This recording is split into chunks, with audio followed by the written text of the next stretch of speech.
The following BLTV program is brought to you by O'Flaherty Law. Please enjoy. Welcome to the SeizeYourBusiness.com podcast and video blog. My name is Kevin O'Flaherty with O'Flaherty Law.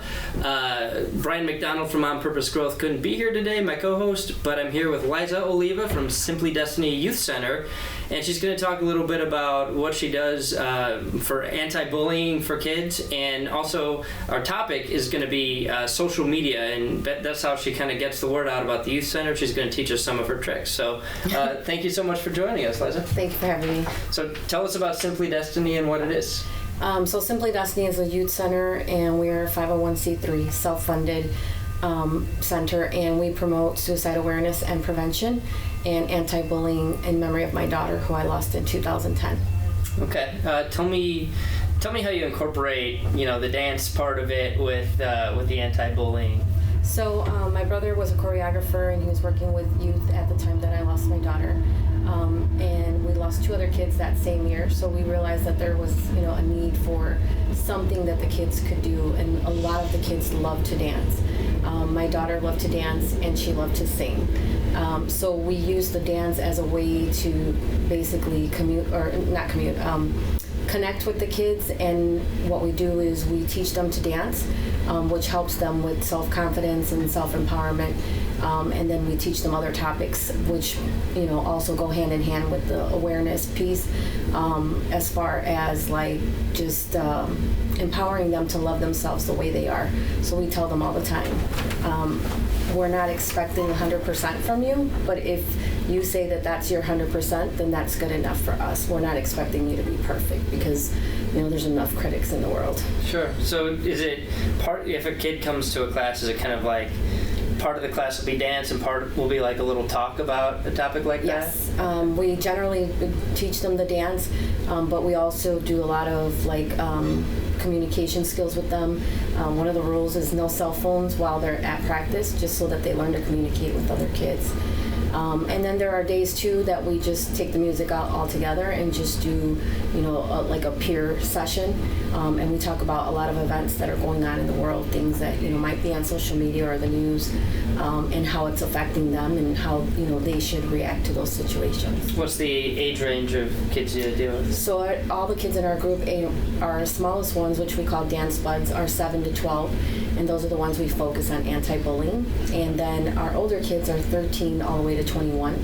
And those are the ones that we focus more on the suicide awareness and prevention. I'm a dad, so I think it's really great what you're doing. I think it's wonderful that that's out there. And before we move on to the topic, people want to get their kids involved. How can they find you? How can they reach you? Because I think it's really important. We have a Facebook page, and we have a website, www.simplydestinee.com. Destinee spelled with 2 E's, because that was my daughter's name, Destinee. And we're located in Aurora, on the corner of Lake and Illinois, so they can contact us at any time. It has all of our contact information on there. Okay, good. So you said offline that you got most of the word out about your studio through social media. That's how you market. Yes. That's a big mystery to a lot of people. It's for some people, it's a endless void of time they could be spending, and they don't know if they're spending it efficiently and effectively. Tell me what you can about how you use social media to market. Social media is our main way of advertising. We actually have a huge fundraiser coming up, and we've been promoting everything online. And it does become repetitive at times, but at the same time, I feel like there are people on social media, regardless of what platform it is, and not everybody uses the same platform. So you do have to be, using different ones. And for the younger kids, it's like Snapchat or Instagram. For people like myself, it's Facebook or Twitter. So you do have to, really just look at the market that you're looking for. But for me, Facebook has been our biggest ally. We pretty much put everything on Facebook, create events, do the advertising with Facebook, and then we share it to our own personal pages so that more people are even seeing it. Do you do your social media yourself, or is it like a team effort? Do you have multiple people on staff? It's more of a team effort. Okay. I do a majority of it, but it is a team effort because we have a couple administrators on the page. So if they see something that they feel is relevant to our cause, or that needs to be addressed, then they will handle it if I didn't get to it quick enough. So how do you determine when and how much time to work social media into your day? Is it part of your, I'm going to spend an hour on this every day, or how do you determine? I wish it was just an hour every day. It is a regular process for me, because in the morning I get up, I'm making sure I'm answering messages or anything like that. But then there are people throughout the day that might send a message or a question, ask information about the program or our upcoming events. And then also, throughout the time that we're at practice with the kids, it's literally like an ongoing thing. It's not like a set amount of time that I spend on it. Do you do it mostly on your phone, or is it? Yeah. Okay. A lot of it's on phone. A lot of the flyers and stuff we create ourselves, and then we just save them and upload them, and that's how we've been able to keep it going for 6 years.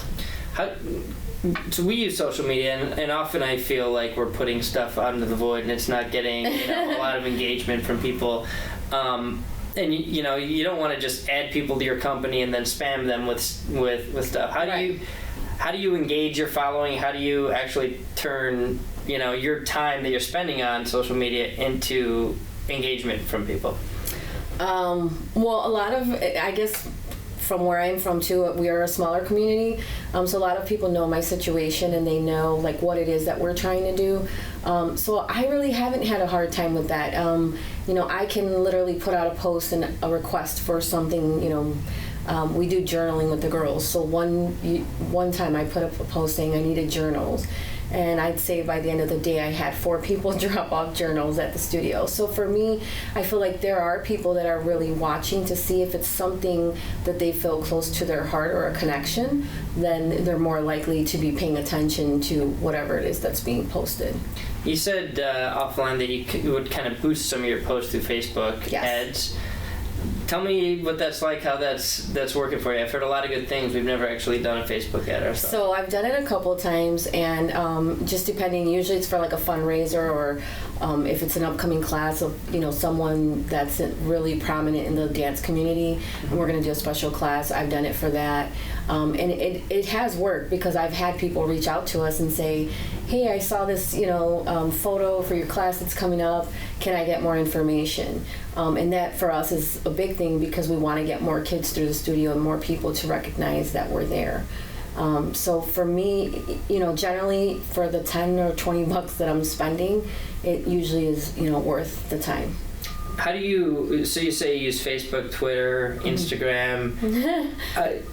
Do you kind of cycle through them all throughout the day, or do you, one day is your Facebook day, the next day you're on Instagram? How do you manage all of them? Well, like Instagram, you can pretty much, whatever you post on there can go to your Twitter account and other accounts. So if you do it once and then you spread it out amongst the different, platforms, then it's not as hard. It's just, basically making sure that you've hit every single platform. Because we have a lot of school administrators on Twitter, so a lot of times I'll post stuff on Twitter. Or Instagram is for the kids because a lot of kids don't have Facebook. And then Facebook is like the general catch-all, so we'll always make sure that we post on Facebook. Do you have like a minimum amount of times that you try to post per day, or do you just post whenever you've got something to share? Yeah, when I have something to share. Right now, like I said, we have a big upcoming event, so we've been sharing a lot lately. But it's more because I want people to see it. I want to make sure that it's getting out there. Well, again, I'll let you give your contact info out one more time. Thanks so much for what you're doing and for coming here and sharing your story with us. If people want to get involved or help out, how can they reach you? Well, like I said, we're on Facebook. We have our website. It's Simply Destinee Youth Center. Website's www.simplydestinee.com, and our phone number is 331-643-6001. Yeah, well, thank you so much for being here. Thank you for having me. Thanks for watching our video. If you have any questions, feel free to comment below. Click the subscribe button for new videos every week and download and review us on iTunes. Visit learn-about-law.com for other legal-related articles and videos. Visit our business podcast and video blog, seizeyourbusiness.com, and visit makingrealestatefun.com for real estate videos and podcasts. Call us at 630-324-6666 for a free consultation. Thanks for watching.